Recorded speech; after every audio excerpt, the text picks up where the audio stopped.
Okay, so the last episode I talked about the flight back to Japan, and this time I'd just like to talk a bit about actually getting to Japan and what my impressions, thoughts, or whatever were.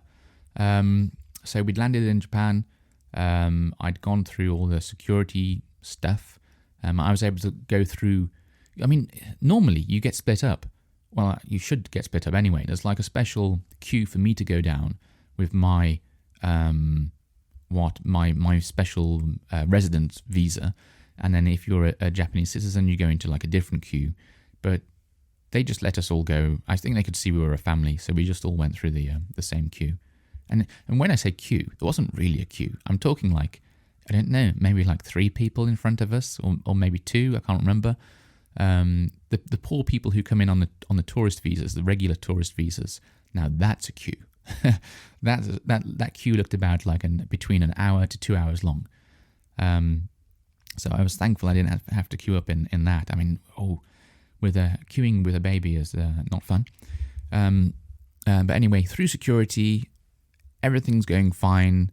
We're checking out, how do we get back to our flat? Are we going to take the train? Are we going to take a coach? We wanted to take a coach because traveling with a baby on a train isn't always fun, and the trains in Japan can be very packed as well, just absolutely full of people. But we'd arrived quite early in the morning, and when we came to check the coach times, we realised that there wasn't a coach for about 2 hours. So we had to wait for about 2 hours, which was disappointing because it was disappointing for for a couple of reasons. One is that I really wanted to get home because I'd just been on a long flight and it was very tiring, and I was looking forward to resting. And then another reason is the flight actually came in a little bit earlier, and I was sitting on this flight thinking like, oh great, we can get back home like a half an hour earlier, which is just a nice treat, at the end of the flight. And then to get through it all and then find out, no, we've got to like wait for 2 hours before the coach even turns up, was a bit disappointing, I have to say. And getting back to Japan, I think one of the first things we did, because we were both a bit hungry, is just go to a convenience store, and it was weird. It was strange. It was like oddly familiar kind of strange. I mean, even for my wife, this was the longest time she'd ever been outside of Japan. And I think she sort of got used to a sort of English feel.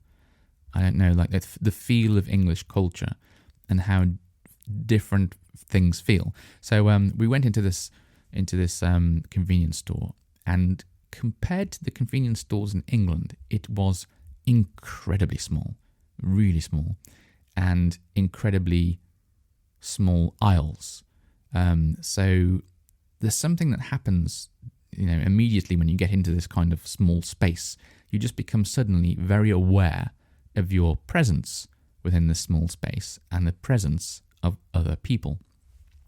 So you're sort of like trying to get to what you want to, but also not get in the way of other people, and you can sort of be aware that someone's trying to look where you're looking, so you move back, and there's all these kind of like dynamics going on, all these like different interactions and movements and thinking about other people, and these things that you don't really have to do so much when you've got lots of space. And I noticed it straight away and was a bit, shocked is the wrong word, but a bit like, oh yeah, I remember this. And I think my wife noticed it as well. And I think that's obviously like the first time she's had that kind of experience, like re-noticing Japan, I suppose, and the way things are over here. What else? The temperature. It had started to go a bit cold in England before we left. I remember being quite cold in England in the morning, walking to the airport from our hotel, and it was not cold here. So I had to take off my coat, obviously, and we found this place where there's like a viewing platform in the airport. We went to Haneda Airport. We flew out from Narita and we flew in to Haneda Airport. And there's this nice viewing platform there. And we went up these stairs and it was quite tiring. And I thought, I'll go outside and get some nice fresh air. And I went outside and it was not fresh air at all. It was it was ridiculously hot. And I was quite surprised, I guess. I mean, I don't know. It's like the end of September. But I don't know. I suppose I should have expected it to be that warm. But we were trying to sit outside. It was a nice sunny day. And then we were like, no, the sun's too strong. Let's try and get into the shade. And we couldn't find any shade. So we ended up going back into the airport where they had the air conditioning on. So there's another difference, I suppose, the temperature. And we got the coach eventually, and that was all fine. Got back to where we wanted to go, got back to our local train station, then got a taxi back to our flat.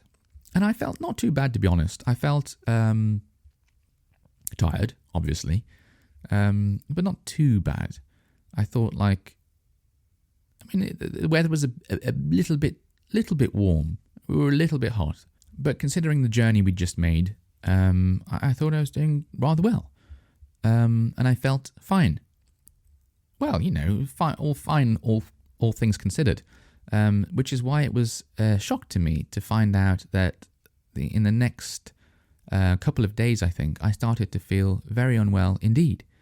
So what happened initially was I thought we'd just come back to Japan, and I thought this is going to be a great opportunity to reset the time that I wake up at.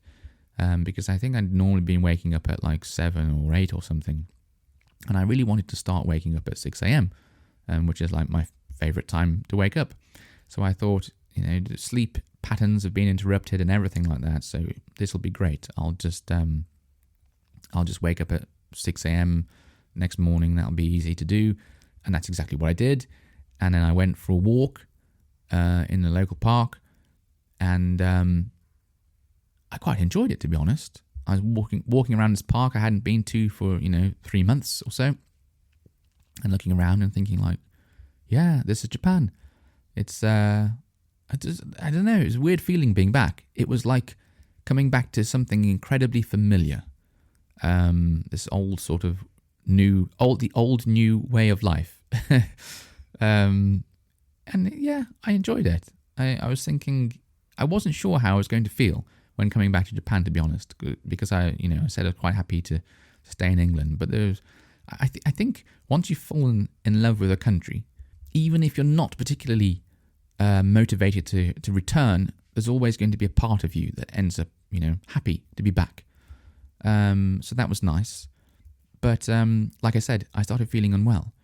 And what I found out is that I had COVID. Bloody COVID. Again. And so this idea of like waking up early in the morning, which I had managed to do a couple of times, and I, going for a walk around the park, listening to podcasts, studying Japanese again, that soon died, because instead I was just in bed, and just in bed like all day. It really took it out of me. I mean, maybe it was a combination of COVID and a combination of jet lag and everything. But wow, it was horrible. And it seemed to last, like, I would say like the main bulk of it, like the main sort of like illness lasted about 4, maybe 5 days. So I was off work for a while. I think I was off work for about 4 days. And then the rest of it, which is just like the weird sort of, it's hanging on, it's like, I'm better, but I'm not completely better. Like that part of it, that was at least another week. It's such a weird illness, this COVID thing. And this would be, I think, the 4th time that I've caught it. And here's the annoying thing. I think I must have been ill when I was on the aeroplane. So I must have unknowingly been spreading this illness to other people, which I feel terrible about.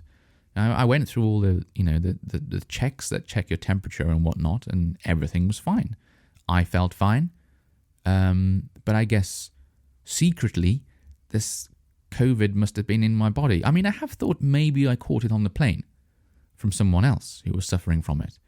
There were some people sitting in front of me who may have looked a bit ill, come to think of it, but it came out so quickly when I came back that I thought, oh, maybe I've caught it before going on the plane. But now, come to think of it, if you're like worn down, if you're really tired, maybe your like defenses are weak, so maybe you can catch something more quickly. Perhaps, maybe that's how it works. I don't know. But yeah, maybe I did get it on the plane. If I got it on the plane, I'd be happier. Happier because, it wasn't me being the ill person spreading this horrible thing to everyone else. Yeah. Anyway, thankfully, by some miracle, my wife didn't catch this. My daughter, unfortunately, did, but my wife didn't. I don't know how that's possible. So, I mean, what we were doing is I've been sleeping in a different room, trying to minimize the contact. And I've been spending like all of my time just stuck in this room, trying to get better. But there have been times when I've had to help out looking after my daughter, and I must have passed this horrible thing to her. But she seemed to deal with it not too badly, I have to say. Not like I did, certainly. I mean, she didn't. Sometimes you thought like, oh yeah, you're a bit grumpy, you're a bit unhappy because you're ill. But most of the time she was just herself, just crawling around and doing what she normally does. Whereas with me, I was just in bed. I couldn't do anything else. Just felt that bad. So I'm glad she only had like a sort of mild version of it. But from my understanding, it doesn't seem to affect younger people as much as it does older people. And I guess I'm an older person now. But like I say, the best thing about it was that my wife didn't get it, because we would have been, in so much trouble if she'd caught it. I mean, how do you look after a child when both of you are ill? Thankfully, we haven't had to experience that yet. Okay, until next time, bye-bye.